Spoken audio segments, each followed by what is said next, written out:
This is VOA News. Reporting by remote, I'm David Byrd.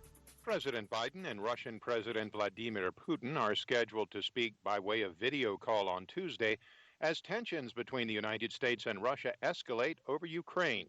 AP's Naomi Shannon reports. Kremlin spokesman Dmitry Peskov confirms the two leaders will talk on Tuesday evening as tensions between America and Russia escalate over a Russian troop buildup on the Ukrainian border, seen as a sign of potential invasion. Russia is more adamant than ever that the U.S. doesn't admit Ukraine to the NATO military alliance. However, according to an anonymous Biden administration official, about 70,000 Russian troops are said to be at the Ukrainian border already, and an invasion is possible as soon as early next year. I'm Naomi Shannon. A judge has imposed a combined $1 million bond for the parents of a Michigan teenager charged with killing 4 students at his high school.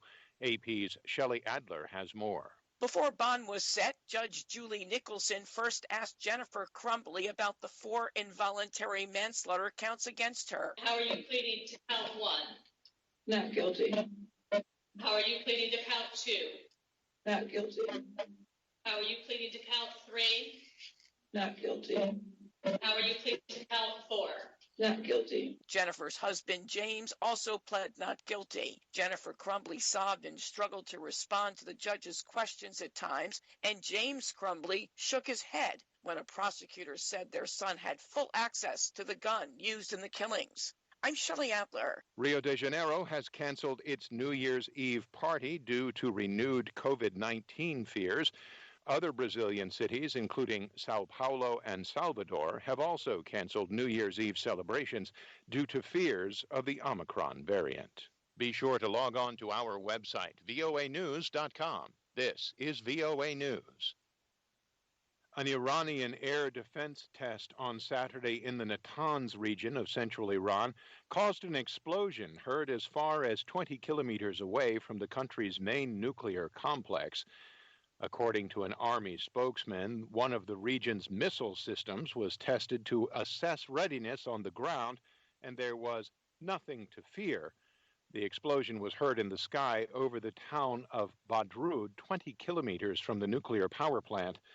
The Iranian military test comes as talks to save the 2015 Iran nuclear deal resumed in Vienna last Monday.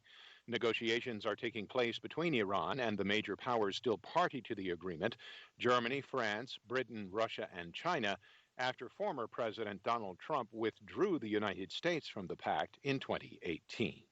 Election officials in the West African nation of Gambia have started counting votes after polls closed for the first presidential election in decades that does not include former dictator Yahya Jammeh as a candidate.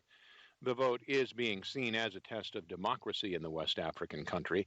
Gambians came to vote in high numbers, with nearly 1 million registered voters expected to drop marbles into one of 6 ballot bins, each adorned with the face and name of a candidate. They include incumbent President Adama Barrow, who defeated Jammeh in 2016. Many Gambians are still not satisfied with the progress that Barrow's government has made in fighting poverty and corruption.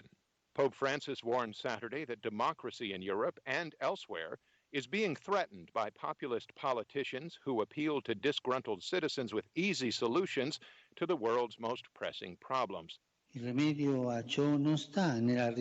Francis did not name countries or world leaders, but he cautioned people to be wary of politicians with an obsessive quest for popularity, in a thirst for visibility, in a flurry of unrealistic promises. The Pope's remarks were made during a visit to Athens, Greece, widely viewed as the birthplace of democracy, the second and last stop on a Mediterranean trip aimed at calling attention to the plight of migrants and refugees. Indonesia's highest volcano on Java Island has spewed thick columns of ash, searing gas, and lava down its slopes in a sudden eruption triggered by heavy rains. At least 1 villager died from burns and 41 others were hospitalized. The head of the geology agency says a thunderstorm and days of rain, which had eroded and finally collapsed the lava dome atop the mountain, triggered an eruption.